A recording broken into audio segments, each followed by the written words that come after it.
সম্মানীয় দর্শক, দেখছেন এই মুহূর্তে N A stock Bangla YouTube channel. সরাসরি চোখ রাখবো আজকের বাছাই করা 10টি গুরুত্বপূর্ণ সংবাদে। তার আগে আপনার কাছে ছোট্ট একটি অনুরোধ, ভিডিওটিতে একটি লাইক করবেন, চ্যানেলে নতুন হতে হলে অবশ্যই চ্যানেলটিকে সাবস্ক্রাইব করে পাশের বেল আইকনটি প্রেস করে রাখবেন প্রতিদিনের গুরুত্বপূর্ণ সংবাদগুলি সবার আগে দেখার জন্য। সংকটকালে তিনি বাংলায় গরিবের ত্রাতা, মমতার ইমেজ ভাবাচ্ছে বিজেপিকে। কৃষক বন্ধুর টাকা দ্বিগুণ করা হবে, চালু হবে লক্ষ্মীর ভাণ্ডার, স্টুডেন্ট ক্রেডিট কার্ড, রেশন পৌঁছে যাবে মানুষের দুয়ারে। 21-এর ভোটে এমনই ছিল মমতা বন্দ্যোপাধ্যায়ের প্রতিশ্রুতি। বিরোধীরা বলছিল সব ধাপ্পা, এত টাকা আসবে কোথা থেকে? মানুষের মধ্যেও ছিল সংশয়, কারণ এমন প্রকল্প আগে কখনো দেখেনি বাংলা। তবে সমালোচকদের মুখে ছাই দিয়ে প্রতিটি প্রতিশ্রুতি অক্ষরে অক্ষরে পালন করেছেন বাংলার মুখ্যমন্ত্রী। তাতেই জন্মেছিল বিশ্বাস, কথা দিলে তা রাখেন মমতা। সেই বিশ্বাস আজও অটুট রয়েছে বাংলার বুকে। 100 দিনের কাজের প্রকল্পের মজুরি বাবদ 3,732 কোটি টাকা আটকে রেখেছে কেন্দ্রের ক্ষমতাসীন নরেন্দ্র মোদী সরকার। সেই বকেয়া মিটিয়ে দেওয়ার প্রতিশ্রুতি দিয়েছিলেন মুখ্যমন্ত্রী মমতা বন্দ্যোপাধ্যায়। তখন আবারও উঠেছিল প্রশ্ন, এত টাকা আসবে কোথা থেকে? তার উত্তর মুখ্যমন্ত্রী মুখে দেননি, মমতা কিন্তু সেটাও কাজে করে দেখালেন। শুরু হয়েছে শ্রমিকদের অ্যাকাউন্টে তাদের হকের টাকা পাঠানো। আর এসব দেখে গ্রামের মানুষ কি বলছে? মমতা শুধুই কথা রাখেন না, সংকটকালে তিনি গরিবের ত্রাতা। আর এই ইমেজই এখন কপালে ভাঁজ ফেলেছে বিজেপি নেতাদের থেকে প্রার্থীদের। বাংলার বুকে অনেকেই মনে করছেন মমতা বন্দ্যোপাধ্যায়ের সরকার 100 দিনের কাজের প্রকল্পের বকেয়া মজুরি মিটিয়ে দেওয়ার আসন্ন লোকসভা নির্বাচনে জোর ধাক্কা খাবে বিরোধীরা। গরিব মানুষের আটকে থাকা হকের টাকা মিটিয়ে দেওয়াকে তৃণমূল বিরোধীরা ভোটের আগে নির্বাচনে ঘুষ হিসেবেই দেখছেন। আর এখানে ওয়াকিবল মহলের প্রশ্ন, তারা কি চাইছিলেন 100 দিনের বকেয়া মজুরি না মিটিয়ে রাজ্য সরকার আদালতে যাক, আদালত থেকে নিয়ে আসুক মজুরি মিটিয়ে দেওয়ার নির্দেশ? কিন্তু সেটা করলে গরিব খেটে খাওয়া মানুষের দুর্ভোগ আরও কিছুটা লম্বা হতো। কিন্তু রাজনীতির ইস্যুটা জিইয়ে রাখা যেত। নিয়োগ প্রক্রিয়ার মতো বকেয়া মজুরির বিষয়টি ঝুলে থাকলে গরিবদের উস্কে দেওয়া কিঞ্চিত সহজ হতো।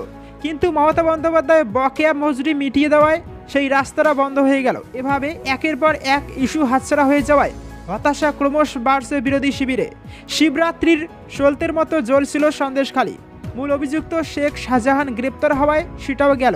রাজনৈতিক মহলের বিশ্বাস, লক্ষ্মীর ভাণ্ডারের ভাতা বৃদ্ধি এবং 100 দিনের বকেয়া মিটিয়ে দেওয়ার প্রভাব লোকসভা নির্বাচনে পড়বে। মমতা বন্দ্যোপাধ্যায়ের এই দুটি পদক্ষেপ আসন্ন নির্বাচনে ঘাসফুল শিবিরকে অনেকটা এগিয়ে দেবে। এখনও হাতে আছে আবাস যোজনার ঘর। নরেন্দ্র মোদীর দিকে তাকিয়ে আছে বাংলার 11 লক্ষ পরিবার। ঠান্ডা করতে 2 মিনিট সময় লাগবে, ফুঁসিয়ে উঠলেন দিলীপ। প্রার্থী তালিকা ঘোষণা হতেই কি এমন হলো? আসন্ন লোকসভা নির্বাচনের জন্য শনিবার প্রথম প্রার্থী তালিকা প্রকাশ করেছে বিজেপি। 195 প্রার্থীর সেই তালিকায় যাদের নাম নেই তার মধ্যে অন্যতম হলেন মেদিনীপুরের আসন বা সেখানকার সাংসদ দিলীপ ঘোষ। তবে এদিন মেদিনীপুর থেকে তৃণমূল সরকারকে নিশানা করেন তিনি। গত প্রায় 2 মাস ধরে সন্দেশখালী ইস্যুতে সরগরম বাংলা। লোকসভা ভোটের আগে বিরোধীদের, বিশেষত বিজেপির অন্যতম হাতিয়ার এটি। 2 দিনের বঙ্গ সফরে এসে সন্দেশখালীর ঘটনার তীব্র নিন্দা করেছেন প্রধানমন্ত্রী নরেন্দ্র মোদীও। এবার এই নিয়ে সুর চড়ালেন দিলীপ ঘোষ। এদিন তৃণমূল সরকার এবং মুখ্যমন্ত্রী মমতা বন্দ্যোপাধ্যায়ের বিরুদ্ধে রাজ্য ধ্বংস করার অভিযোগ আনেন তিনি। বিজেপি সাংসদ বলেন, প্রধানমন্ত্রী নরেন্দ্র মোদী যদি কাশ্মীর সমস্যার সমাধান করতে পারেন তাহলে বাংলার মধ্যে চলতে থাকা নৈরাজ্য ঠান্ডা করতে তার 2 মিনিট সময় লাগবে। সন্দেশখালীর ঘটনা এবং সেই ঘটনার প্রধান অভিযুক্ত শেখ শাহজাহানের গ্রেপ্তারিতে দেরি হওয়া নিয়েও তৃণমূলকে কাঠগড়ায় তুলেছেন মেদিনীপুরের সাংসদ। তিনি বলেন, গুন্ডা ধর্ষকদের তৃণমূলের পতাকার নিচে সুরক্ষা প্রদান করা হয়। বিরোধী এবং সংবাদ মাধ্যমের চাপেই শেখ শাহজাহানকে গ্রেপ্তার করা হয়েছে বলে দাবি করেন তিনি। জনপ্রিয় এক সংবাদ সংস্থার কাছে দেওয়া সাক্ষাৎকারে দিলীপ ঘোষ বলেন, রাজ্যের প্রত্যেকটি কোনায় গুন্ডা ধর্ষক আছে, তৃণমূলের পতাকার নিচে তারা সুরক্ষিত আছেন। বিজেপি নেতার অভিযোগ, একজন ধর্ষক এবং অপরাধীকে প্রায় 2 মাস বাঁচিয়েছে তৃণমূল কংগ্রেস। তবে বিজেপির লাগাতার প্রতিবাদ এবং সংবাদ মাধ্যমের চাপের জেরে তাকে বাধ্য হয়ে গ্রেপ্তার করে রাজ্য পুলিশ। এরপর দলও তাকে সাসপেন্ড করে। দিলীপ ঘোষের কথায় বাংলাকে ধ্বংস করে দিচ্ছে তৃণমূল। সম্পত্তি থেকে শুরু করে মহিলাদের আব্রু সম্ভ্রম সবকিছুই লুণ্ঠন করছে তারা। তবে বিজেপি নেতার কথায় প্রধানমন্ত্রী নরেন্দ্র মোদী যদি কাশ্মীর সমস্যার সমাধান করতে পারেন তাহলে বাংলায় চলতে থাকা নৈরাজ্য ঠান্ডা করতে তার 2 মিনিট সময় লাগবে। বিরোধী দলনেতার পদ থেকে সরছেন শুভেন্দু। সপ্তাহ দুয়েক আগে উত্তপ্ত সন্দেশখালী যাওয়ার পথে ধামাখালির কাছে পুলিশি বাধার মুখে পড়েন বিরোধী দলনেতা শুভেন্দু অধিকারী সহ বিজেপি নেতৃত্ব। 144 ধারা জারি রয়েছে, তাই সন্দেশখালী ঢোকা যাবে না বলে পুলিশ তাদের জানায়। সেখানে আইন শৃঙ্খলার দায়িত্বে ছিলেন আইপিএস জসপ্রীত সিং। তার সঙ্গে শুভেন্দুর বাগবিতণ্ডার মাঝে বিরোধী দলনেতাকে বলতে শোনা যায় উনি খালিস্তানি। সঙ্গে সঙ্গে তার প্রতিবাদ করেছিলেন আইপিএস জসপ্রীত সিং। তিনিও পাল্টা বলেন, আমার মাথায় পাগড়ি দেখে আপনি খালিস্তানি বলছেন, এ কেমন কথা? শুভেন্দুর এই মন্তব্য ঘিরে তোলপাড় হয়ে ওঠে রাজ্য রাজনীতি। রাজ্যের বিভিন্ন প্রান্তের শিখ সম্প্রদায়ের মানুষজন বিক্ষোভ শুরু করেন। এই ইস্যুতে প্রধানমন্ত্রী মোদীর দুদিনের বঙ্গ সফরে শিখ সম্প্রদায় তার সঙ্গে দেখা করার জন্য আবেদন জানায়। সেই সাক্ষাৎ না হলেও শনিবার অকাল তখতের প্রতিনিধিরা কেন্দ্রীয় কমিটিকে চিঠি লিখে দাবি তোলেন বিরোধী দলনেতার পদ থেকে সরানো হোক শুভেন্দু অধিকারীকে, যার জেরে শুভেন্দুর উপর চাপ বাড়ছে। তৈরি যুবরাজ, বিরোধীদের সবক শেখাতে আটঘাট বেঁধেই মাঠে নামছেন অভিষেক বন্দ্যোপাধ্যায়। লোকসভা নির্বাচনে ঢাকে কাঠি পড়ে গিয়েছে বিরোধীদের কাছে। রাজ্যের শাসক দল তৃণমূলকে প্যাঁচে ফেলতে হাতে গরম একের পর এক ইস্যুর অভাব নেই। ফি দিন তা ঘাসফুলকে হারে হারে বোঝাচ্ছে বিরোধী বিজেপি থেকে শুরু করে সিপিআইএম ও কংগ্রেস। তবে বাংলায় জনভিত্তিক ধরে রাখতে চেষ্টায় কসুর করছে না জোড়াফুলও। আগামী 10ই মার্চ ব্রিগেডে সর্বভারতীয় তৃণমূলের সাধারণ সম্পাদক অভিষেক বন্দ্যোপাধ্যায়ের ডাকে জনগর্জন সভা করবে তৃণমূল কংগ্রেস। 10 তারিখ ব্রিগেডের সভা থেকে দলের সুপ্রিমো মমতা বন্দ্যোপাধ্যায়ের বার্তা নিয়েই কোমর বেঁধে ময়দানে নেমে পড়েছেন অভিষেক বন্দ্যোপাধ্যায় নিজে। আগামী কয়েক সপ্তাহে রাজ্য চষে ফেলার প্ল্যান যুবরাজের। আগামী 10ই মার্চ কলকাতার ব্রিগেড প্যারেড গ্রাউন্ডে তৃণমূলের জনগর্জন সভা। তারপরই রাজ্য জুড়ে লোকসভা নির্বাচনের প্রচারে ঝড় তুলবেন অভিষেক বন্দ্যোপাধ্যায়। ব্রিগেডের পরপর 5টি মেগা জনসভা করবেন অভিষেক বন্দ্যোপাধ্যায়। আগামী 14ই মার্চ নন্দীগ্রাম দিবস, ওই দিন থেকেই জেলা সফর শুরু তৃণমূলের যুবরাজের। ওই দিন জলপাইগুড়িতে সভা ডায়মন্ড হারবারে তৃণমূলের বিদায়ী সাংসদের। এরপর আগামী 16ই মার্চ তার সভা পশ্চিম মেদিনীপুরের নারায়ণগড়ে। সেখান থেকে তিনি যাবেন উত্তরে। 18ই মার্চ দক্ষিণ দিনাজপুরের গঙ্গারামপুরের সভা অভিষেকের। ফের দক্ষিণে এসে 20 মার্চ সভা করবেন বসিরহাটে। আগামী 22শে মার্চ পূর্ব বর্ধমানের সভা তৃণমূলের শীর্ষ নেতার। বাংলায় কেন্দ্রীয় বঞ্চনার একগুচ্ছ অভিযোগ তুলে মাঠে নামছেন অভিষেক বন্দ্যোপাধ্যায়। লোকসভা নির্বাচনের ঠিক মুখে জেলায় জেলায় ঘুরে কেন্দ্রীয় বঞ্চনাকেই প্রচারের ঢাল হিসাবে ব্যবহার করতে চাইছেন সর্বভারতীয় তৃণমূলের সাধারণ সম্পাদক।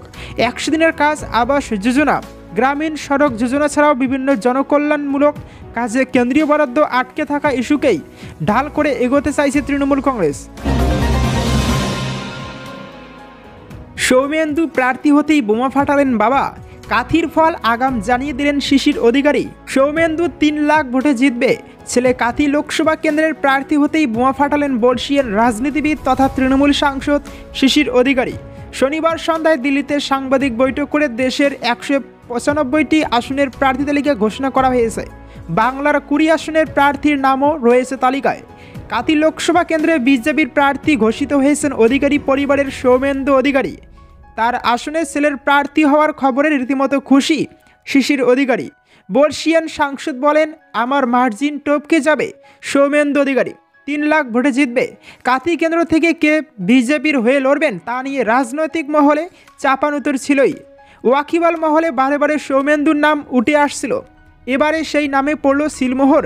হাই ভোল্টেজ এই কেন্দ্রে তাকেই প্রার্থী ঘোষণা করল ভারতীয় জনতা পার্টি। বিজেপির প্রকাশিত তালিকা অনুযায়ী কোচবিহারের প্রার্থী হচ্ছেন নিশীথ প্রামাণিক, আলিপুরদুয়ারে মনোজ টিগ্গা, বালুরঘাটে ডক্টর সুকান্ত মজুমদার, মালদহ উত্তরে খগেন মুর্মু, মালদা দক্ষিণে শ্রীরূপা মিত্র চৌধুরী, মুর্শিদাবাদের বহরমপুরে প্রার্থী ঘোষণা করা হয়েছে ডক্টর নির্মল কুমার সাহাকে। মুর্শিদাবাদে কেন্দ্রের প্রার্থী গৌরী শঙ্কর ঘোষ। নদিয়ার রানাঘাট কেন্দ্রে প্রার্থী হচ্ছেন জগন্নাথ সরকার। উত্তর 24 পরগনার বনগাঁ আসনের প্রার্থী ঘোষণা করা হয়েছে ঠাকুরবাড়ির সদস্য শান্তনু ঠাকুরকে। জয়নগরের প্রার্থী হচ্ছেন অশোক কান্ডারি। যাদবপুর কেন্দ্র থেকে নির্বাচনে লড়বেন ডক্টর অনির্বাণ গঙ্গোপাধ্যায়। হাওড়ার প্রার্থী ডক্টর রথিন চক্রবর্তী। হুগলি থেকে লড়াই করবেন বিজেপি নেত্রী লকেট চট্টোপাধ্যায়।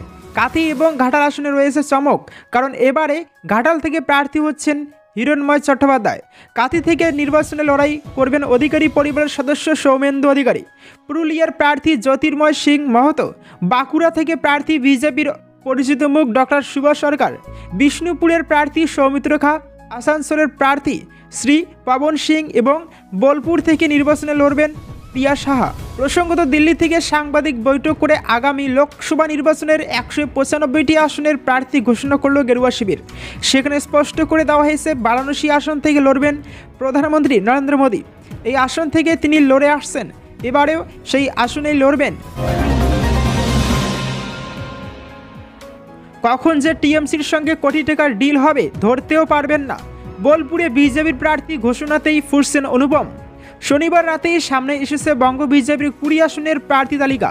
তাতেই যেমন একাধিক তাবর তাবর পদ্ম নেতাদের দেখা মিলেছে, তেমনি দেখা মিলেছে অনেক অল্প চেনা মুখেদেরও। বোলপুর থেকে লড়ছেন পদ্মনেত্রী প্রিয়া সাহা। তার নামে দেওয়াল লিখনও শুরু হয়ে গিয়েছে জোর কদমে, পোস্টারও পড়েছে এলাকায়। এরই মধ্যে এবার ফেসবুকে বিস্ফোরক পোস্ট অনুপম হাজরার। একসময় এই বোলপুরের সাংসদ ছিলেন অনুপম। তিনি সাপ লিখলেন, জেতা সিটে দুর্বল প্রার্থী দেওয়ার জন্য শেষ মুহূর্তে কখন যে টিএমসির সঙ্গে কোটি টাকার ডিল হয়ে যাবে ধরতেও পারবেন না। আপনি তখন ব্যস্ত জীবনের ঝুঁকি নিয়ে পার্টির হয়ে দেওয়াল লিখতে। তার এই পোস্ট নিয়ে এখন জোর শোরগোল জেলার রাজনৈতিক মহলে। প্রসঙ্গত, 2019 সালের লোকসভা নির্বাচনে বোলপুর থেকে লড়েছিলেন বিজেপির রামপ্রসাদ দাস, তৃণমূলের হয়ে দাঁড়িয়েছিলেন অসিত কুমার মাল। যদিও শেষাশি হেসেছিলেন অসিতে, তবে 2014 সালে এই বোলপুর থেকে জিতেছিলেন অনুপম। যদিও সেই সময় তিনি তৃণমূলে, সেই সময় বিজেপির কামিনী মোহন সরকার ছিলেন তৃতীয় স্থানে, সিপিএমের রামচন্দ্র ডোম ছিলেন দ্বিতীয় স্থানে। যদিও 2019 সালে পদ্ম শিবিরে যোগদান অনুপম। ওই বছর লোকসভা নির্বাচনে দাঁড়িয়েছিলেন যাদবপুর থেকে। তৃণমূলের মিমি চক্রবর্তীর কাছে হারতে হয়েছিল তাকে। কিন্তু সময় যত গড়িয়েছে ততই যেন দলের সঙ্গে সম্পর্কটা তিক্ত হয়েছে অনুপমের। বিভিন্ন সময় লাগাতার বিস্ফোরক পোস্টও করতে দেখা গিয়েছে সোশ্যাল মিডিয়ায়, যা নিয়ে বিতর্ক দানা বেঁধেছে রাজনৈতিক মহলে। অস্বস্তিতে পড়েছেন বঙ্গ বিজেপি নেতারা। এবারের লোকসভা নির্বাচনে অনুপমকে দল টিকিট দেয় কিনা তা নিয়ে জল্পনা চলছিলই। যদিও শেষ পর্যন্ত টিকিট পেলেন প্রিয়া সাহা। 2021 সালের বিধানসভা নির্বাচনে সাঁইথিয়া কেন্দ্রে বিজেপির প্রার্থী ছিলেন এই প্রিয়া সাহা। হেরে গিয়েছিলেন তৃণমূলের প্রার্থী নীলাবতী সাহের কাছে। প্রিয়া সাহার প্রাপ্ত ভোট ছিল 95,329। অন্যদিকে তৃণমূল প্রার্থী নীলাবতী সাহা পেয়েছিলেন 1,10,572। বিধানসভা নির্বাচনে প্রিয়া সাহা হেরেছিলেন 15,243 ভোটে।